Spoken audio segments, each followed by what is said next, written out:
Hello everybody and welcome to the quarter 2 test. This is for your U.S. history class, and I will be reading the test to you along with all the questions and the answer options. This test has a total of 23 questions and will be worth 57 points. Question number 1. Choose 2 of the reasons listed below why the American Industrial Revolution started in New England. New England's coastal trading ports on or near the Atlantic Ocean, New England's climate that supported large plantations, New England's geography, which included large flat plateaus where large farms thrived, or New England's large numbers of swift-flowing rivers that could produce power. Question number 2. Choose 2 examples of new political strategies used by Adams and Jackson during the election of 1828.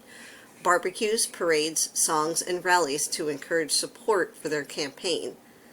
Televised political commercials sharing their political ideologies. Mudslinging, or the use of insults and accusations against an opponent to win votes.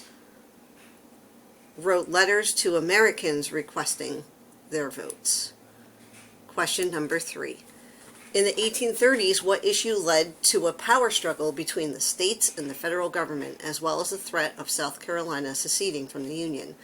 Debate over the legitimacy of the National Bank, the election of Andrew Jackson, or the nullification or the ability for states to choose not to follow a federal law? Question number 4. What was the impact of the Indian Removal Act of 1830? Native Americans were removed from their lands in Georgia and relocated by force to present-day Oklahoma along the Trail of Tears. Andrew Jackson opposed the removal of the Indians and lost re-election because of his refusal to remove them. The Native Americans were removed under President Martin Van Buren. This law resulted in a reform movement to return land to the Native Americans and the establishment of Georgia as the first Native American state. Question 5. In 1845, the editor of the Democratic Review, John L. O'Sullivan, stated that America was guaranteed to overspread the continent allotted by Providence, or God, for the free development of our yearly multiplying millions. What concept is being described in the quote? Manifest Destiny, the Great Migration, or the Enlightenment? Question number 6. Select 2 items that were included in the terms of the 1848 Treaty of Guadalupe Hidalgo, the treaty signed at the end of the Mexican-American War. The United States gained the new states of Missouri, Nebraska, Kansas, and Iowa. The United States paid Mexico $15 million for land obtained as a result of the end of the war. The United States demanded a permanent military presence in Mexico. The United States gains territory in present-day California, New Mexico, Arizona, Utah, Nevada, and parts of Colorado and Wyoming. Question number 7. In order to take advantage of a growing national market economy and get goods to market more easily, America had to create and improve transportation system, change the trade system to make the buyer come to the seller, or return to bartering, a system of trade. Question number 8. When Eli Whitney invented the cotton gin, he had hoped it would reduce the reliance on slaves in cotton production. Instead, the invention increased the demand for slave labor. Why? Slaves didn't know how to use the cotton gin, so it was not used and slavery continued. Southerners didn't trust industrialization and wanted to show that the slave system worked better than Whitney's invention. The cotton gin allowed cotton to be processed for market more quickly, therefore farmers wanted to grow more cotton, which required more slaves. 9. Why was there a need for reform in the U.S. during the mid-1800s? Cities were expanding rapidly and crime was increasing. Slavery was spreading into new states, all of the above. Question number 10. Matching. Match the description to the correct reform movement. Your options for the reform movements are education, women's rights, and abolition.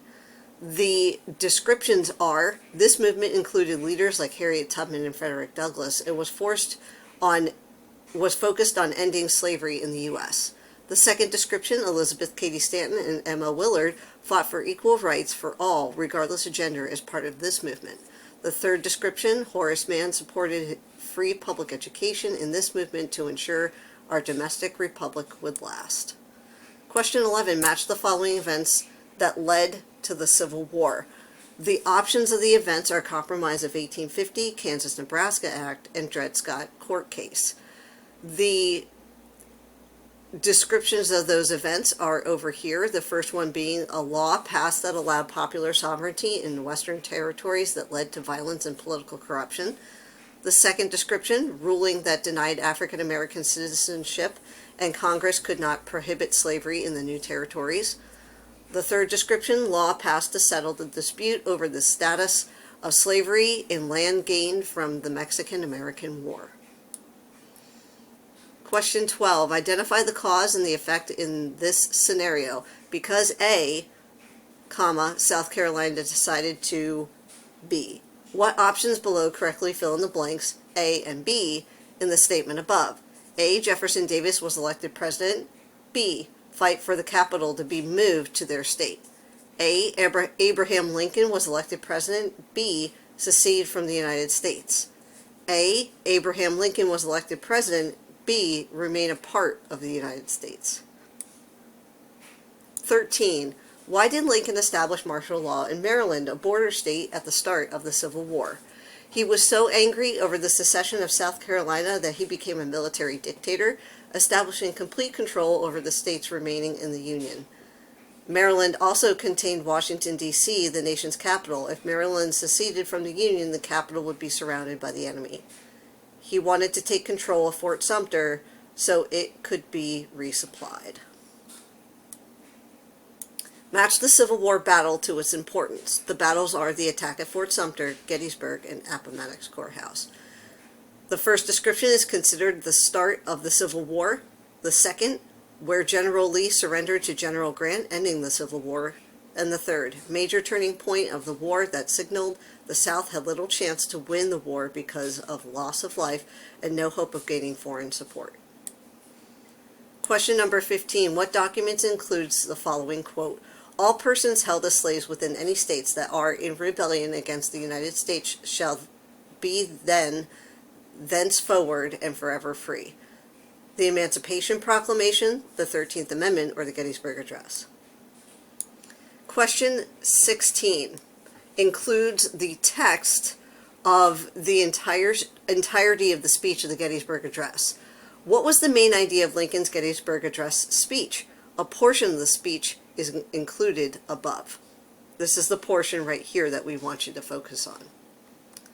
That the Union Army was getting tired of fighting the Civil War and would be giving up soon. That slavery is wrong and ending slavery is the only reason they are fighting.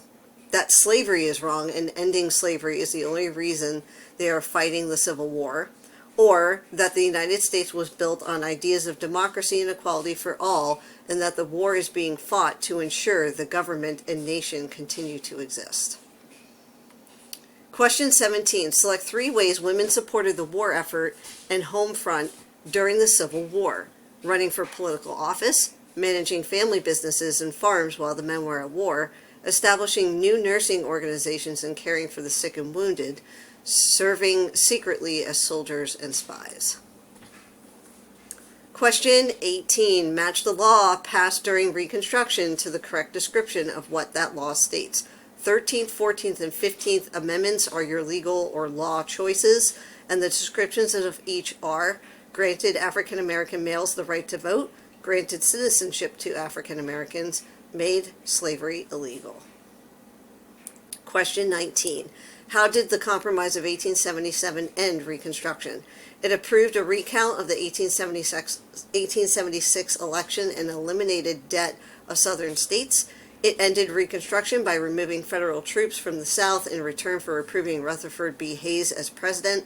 It prevented the spread of slavery by prohibiting it in all new Western territories. Question 20. Why did sharecropping develop as a replacement for slavery in the South after the passage of the 13th Amendment during Reconstruction? While Southern society wanted to force freed slaves back into agricultural work and keep them financially dependent on white landowners. There was little land available for farming in the South after the Civil War. Freed slaves refused to leave the land they knew. Question 21. Which of the following is not a reason that people chose to settle in the West in the late 1800s? Seek riches, and specifically gold, a severe economic depression in the East, the expansion of the railroads, and potential job opportunities.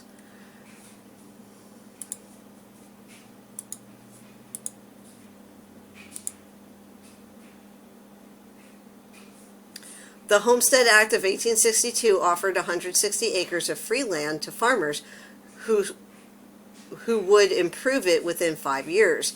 How did this legislation influence settlement in the United States? The act prohibited the act prohibited the construction of buildings for religious worship in the West. The act set aside areas of Ohio, Indiana, and Illinois for the settlement of American Indians. It allowed freed slaves, women, and immigrants to seek new opportunities in the West. Question number 23, and your last question for the test.